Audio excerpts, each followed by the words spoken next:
இன்றைக்கி வந்து நம்ம சிக்கன் கிரேவி பண்ண போகிறேன். Sunday special. இப்போ இஞ்சி பூண்டை எடுத்துருக்கேன்.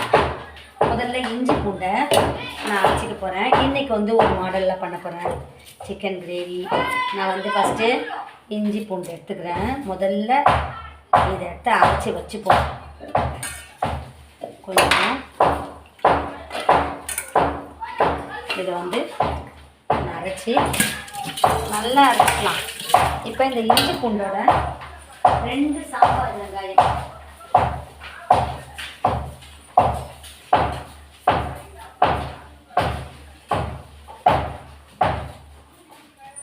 ஒரு 2 சாம்பார் வெங்காயம் தோலை உரிச்சு இதையும் போட்டு அரைச்சிக்கிறேன். ரொம்ப டேஸ்ட்டாக இருக்கும். கொஞ்சம் போல் உடச்ச கடலை அதையும் போட்டு அரைச்சிக்கிறேன். இதை பாருங்க, 2 சாம்பார் வெங்காயம், இதோட பச்சை மிளகா, உடச்ச கொல்லை, சோம்பு எல்லாம் போட்டு அரைச்சிக்கிறேன். செம்ம டேஸ்ட்டாக இருக்கும். இந்த மாதிரி நீங்கள் சிக்கன் கிரேவி செய்து சாப்பிட்டு பாருங்கள், அவ்வளோ டேஸ்ட்டாக இருக்கும். ரொம்ப சாம்பார் வெங்காயம் போடக்கூடாது. நான் வந்து 1 கிலோ கறிக்கு ஒரு பெரிய சாம்பார் வெங்காயம் கொஞ்சம் பெருசு பெருசாக இருந்தால் ஒரு 6-7 போல், இது 5-6 போல், சின்னதாக இருந்தால் ஒரு 6-7.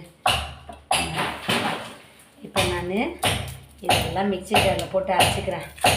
இஞ்சி பூண்டு, சாம்பார் வெங்காயம், உடச்ச கடலை, பச்சை மிளகா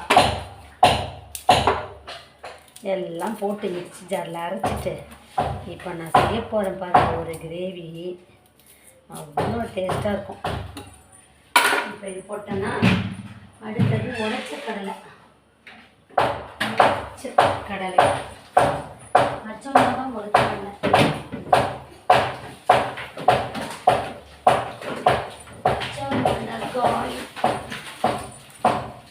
உடச்ச கடலை,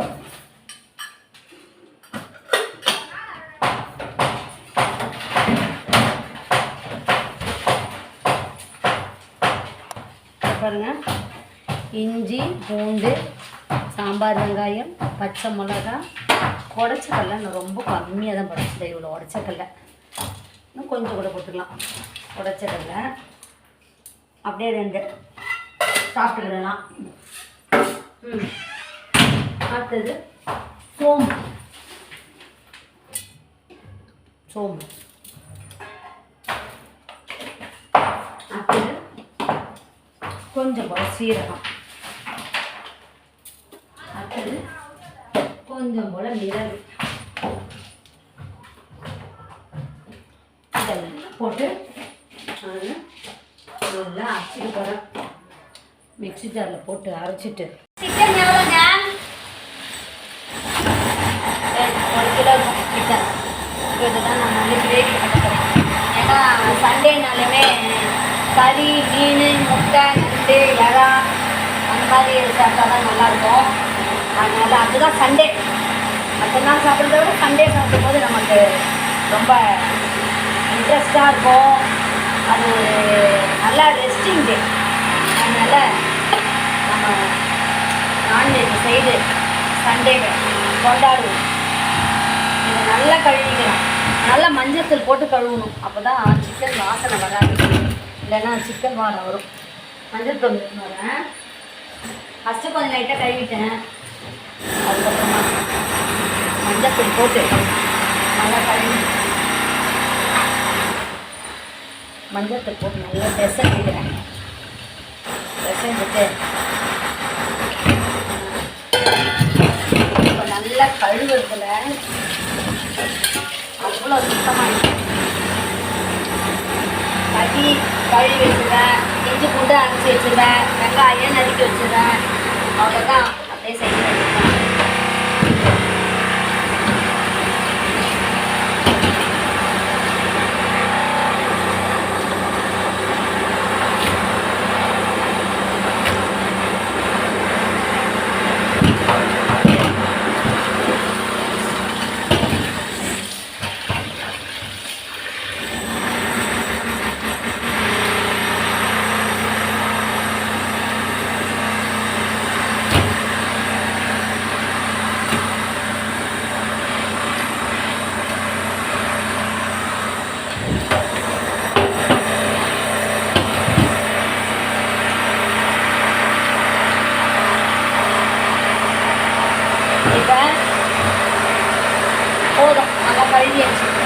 ஸ்டவ் ஆன் பண்ண வேண்டியதுதான். இப்போ நான் என்ன பண்ண போகிறேன், ஒரு குக்கர் எடுத்துட்டு போகிறேன். ஒரு குக்கர் எடுத்துட்டு நல்லா கழுவிட்டு குக்கரை இப்போ இதை ஆன் பண்ணிட்டேன். குக்கர் ஆன் பண்ணிட்டேன். இப்போ நம்ம போடுற மசாலாவில் தான் சமையல் ருசிலாம் வரணும். இப்போ நான் சிக்கனை கழுவிட்டேன். இப்போ ஆகட்டும், சூடாகட்டும்.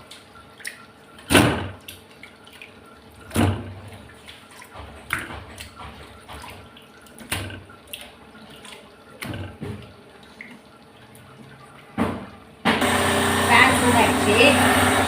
நான் எண்ணெய் ஊற்றிக்கிறேன்.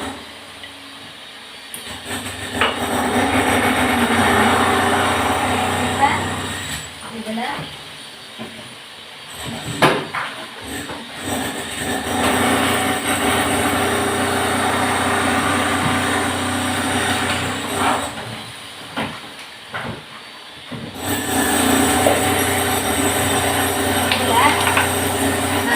பிரிஞ்சி இலை, ஒரு ஸ்டாரு, ஒரு ஏலக்காய், ஒரு சோம்பு இதை போட்டுக்கலாம்.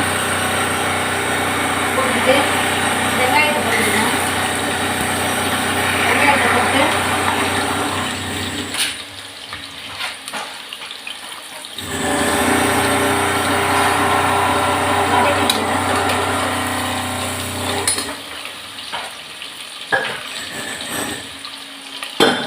உப்பு போட்டுக்கிறேன்.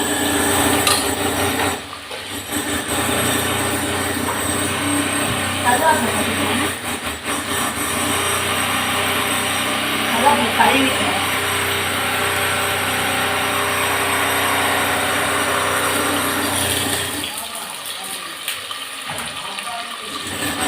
கருவேப்பிலை போட்டுக்கிறேன்.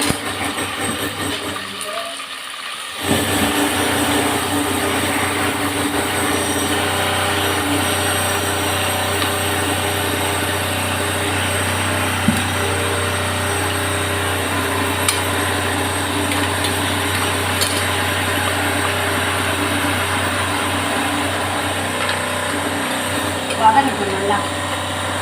இந்த தோசை செய்யணும். வெங்காயம் வதங்கிடுச்சு. நான் இதில் வந்து இஞ்சி, பூண்டு, சோம்பு, பச்சை மிளகா, பச்சைக்கடலை,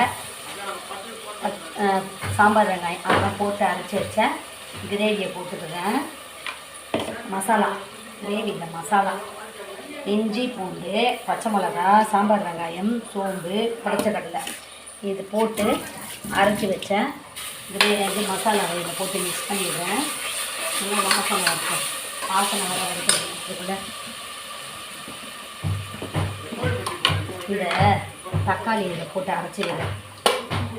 தக்காளியும் தேவை நல்லா அரைச்சி வச்சுக்கிறேன். நல்லா வதங்கிச்சு.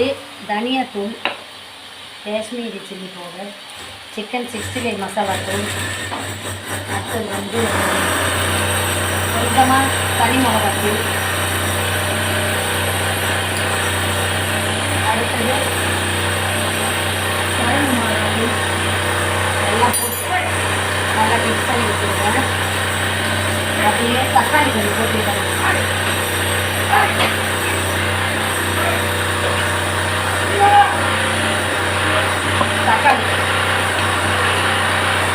தக்காளி போட்டு போட்டுருவேன்.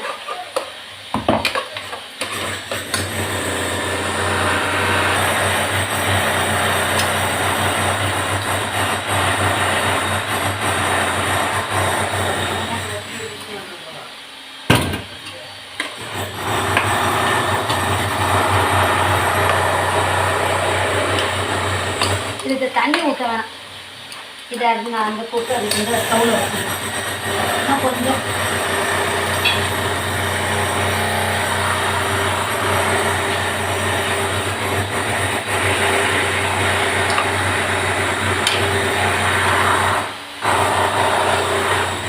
கொஞ்சமாக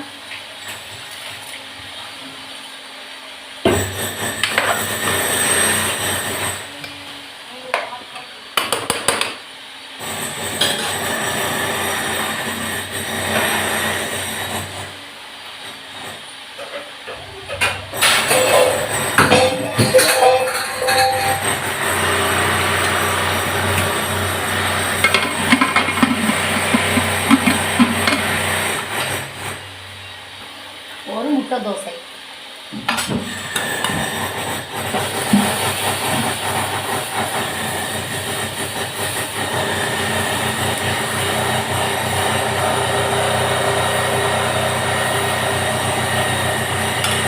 நாட்டுக்கோழி முட்டை.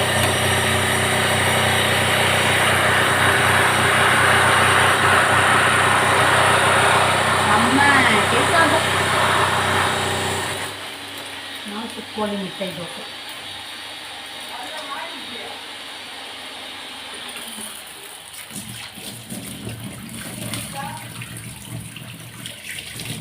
கையோடு தொடச்சிடணும், இல்லைன்னா நாக்கடிக்கு பயங்கரம். நாட்டுக்கோழி முட்டைலாம் ஸ்மெல்லு. குக்கர் வெயிட் போடலாம்.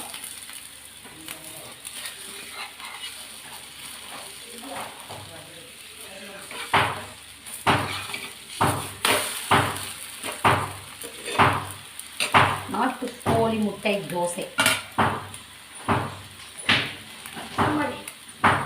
இந்த வெயிட் போட்டுருவோமா?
சுவையான முட்டை தோசை, நாட்டுக்கோழி முட்டை தோசை. சிக்கன் கிரேவி தயாராகுது. பார்ப்போம் எப்படி இருக்குது டேஸ்ட். ஓகே, குக்கர் சவுண்ட் வந்துச்சு. முட்டை தோசைலாம் ரெடி பண்ணிட்டேன். நாட்டுக்கோழி முட்டை தோசை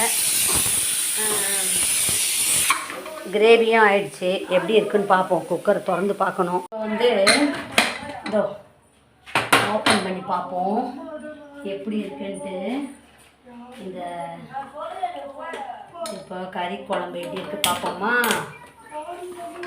சுவையான செம்ம சிக்கன் கிரேவி. இப்போ இதில் கொத்தமல்லி தழை போடணும். ஒன்றும் டேஸ்ட்டு தான் பார்க்கல. கறி வெந்திருக்கான்னு தெரில. பார்ப்போம். கறி வெந்திருக்கான்னு தெரில. பார்ப்போம். செம்ம டேஸ்ட்டு. கொஞ்சம் கொத்தமல்லி தழை எடுத்துன்னு வரேன். கொத்தமல்லி தழை இல்லை, நான் கருவேப்பிலையே போட்டுக்கிறேன். செம்ம டேஸ்ட்டு. ஒரே ஒரு முட்டை தோசைக்கு ஒரு சிக்கன் கிரேவி வச்சு சாப்பிட்டு பார்ப்போம். நீங்கள் அந்த உடச்சக்கல்ல நான் கொஞ்சம் போட்டு அரைச்சேன் பார்த்தீங்களா, அதனால் நல்லா டேஸ்ட்டாக தெரியாது. இப்போ நான் ஒரே ஒரு தோசை சாப்பிட்டு பார்க்குறேன். ஒரே ஒரு முட்டை தோசைக்கு